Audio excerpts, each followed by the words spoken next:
तुमने कई बार ये सुना होगा कि ओवरथिंकिंग को कैसे रोकें या फिर इसके ऊपर बहुत सारी वीडियोस भी देखी होंगी कि ओवरथिंकिंग को कैसे कम करें।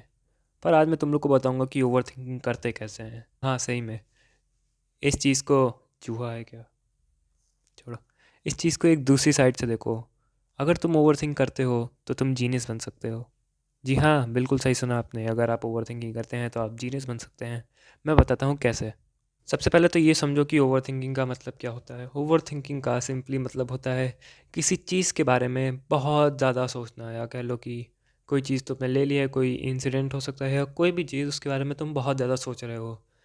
तो अगर तुम्हें लगता है कि इस चीज़ को कैसे कम करें, तो भाई इस चीज़ को कम मत करना। इस चीज़ को जितना हो सके उतना और बढ़ाओ, क्योंकि ये चीज़ सबसे नहीं होती है। हर कोई बंदा सारी चीज़ों के बारे में बहुत ज़्यादा नहीं सोचता है। आई मीन किसी के साथ कुछ या कोई चीज़ है उसके बारे में, मान लो तुम टेंशन बहुत ज़्यादा करते हो या फिर कह सकते हैं कि अपने फ्यूचर के बारे में बहुत ज़्यादा सोचते हो, तो ये बुरी चीज़ नहीं है, ये बहुत अच्छी चीज़ है। बस गलती क्या करते हैं, लोग को डायरेक्शन नहीं पता होती।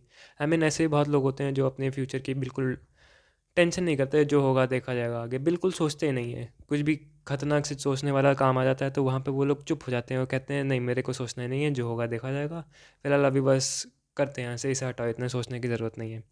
लेकिन अगर तुम भी उनमें से हो जो किसी चीज़ को लेके बहुत ज़्यादा सोचने लगते हो डीप में, तो ये बहुत अच्छी चीज़ है, ये बहुत ख़तरनाक स्किल है। बस देखो गलती कहाँ पे होती है। अगर तुम ओवर थिंकिंग कर रहे हो अपने पास्ट को लेकर या अपने फ्यूचर को लेकर, तो ये बिल्कुल टाइम वेस्ट है। ये भी मैं भी मानता हूँ कि अपने पास या फ्यूचर को लेकर इतना डीप में नहीं सोचना चाहिए कि एकदम टेंशन करे जा रहे हैं। बस चीज़ ये है कि तुम्हें सोचना आता है बहुत गहराई में जाके, कि तुम किसी चीज़ को पकड़ लेते हो तो उसे फिर सोचने लगते हो एकदम डीपली जाके, एकदम 24 घंटे वही बातें घूमते रहती हैं।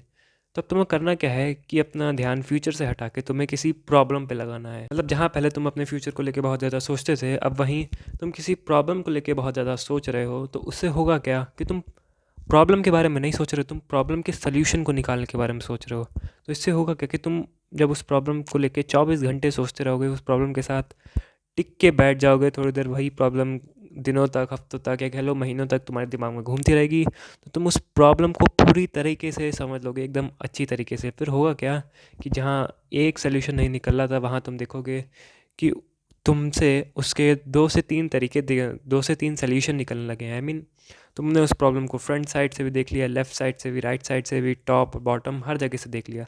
तुमने उस प्रॉब्लम को पूरा एनालाइज कर दिया, सोच सोच के इतना तुमने उसके बारे में सोचा कि अब उस प्रॉब्लम को तुमसे बेहतर कोई जानता ही नहीं है। इससे होगा क्या कि तुम उसके कई सारे सल्यूशन निकाल सकते हो। ये होता है ओवरथिंकिंग का बढ़िया वाला यूज़। मैं तुम्हें एक छोटा सा एग्जांपल देता हूँ। जब मैं 11th में था तो वहाँ 11th के फाइनल्स में मेरे फिज़िक्स में दोनों सेक्शन में सबसे हाईएस्ट मार्क्स आए थे। इसका रीज़न पता है क्या है? ओवरथिंकिंग। मैं फ़िज़िक्स को लेके बहुत ही ज़्यादा सोचता था। आई मीन उसका कोई भी छोटा सा कॉन्सेप्ट पकड़ लिया और जब तक वो समझ नहीं आ रहा है, सोचते रहो, 10 तरीके की वीडियो देख लो, बार बार सोच रहे हैं। जैसे कि टॉर्क का कोई कॉन्सेप्ट मुझे समझ नहीं आया तो बार बार सोचे जा रहे हैं। साइकिल से स्कूल से घर से स्कूल जा रहे हैं, स्कूल से घर आ रहे हैं, वही चीज़ चल रही है। क्या था ये, मोड़ पर मुड़ रहे हैं या फिर साइकिल चला रहे हैं, रुक रहे हैं, वही चीज़ बार बार ध्यान में आ रही है। तो इससे क्या हुआ कि मुझे फिज़िक्स की काफ़ी अंडरस्टैंडिंग हो गई। आई मीन बेसिक से बेसिक कॉन्सेप्ट मुझे समझ में आने लगे।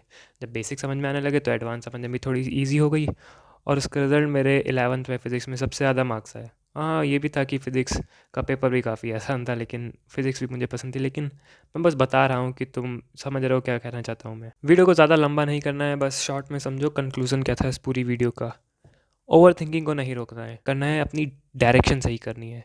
तुम्हारे पास स्किल है, तुम्हारे पास एक खतरनाक सी चीज़ है जिस पे तुमने मास्टर कर लिया है, सोच सोच के या कह लो टेंशन ले लेके, जो भी कर करके।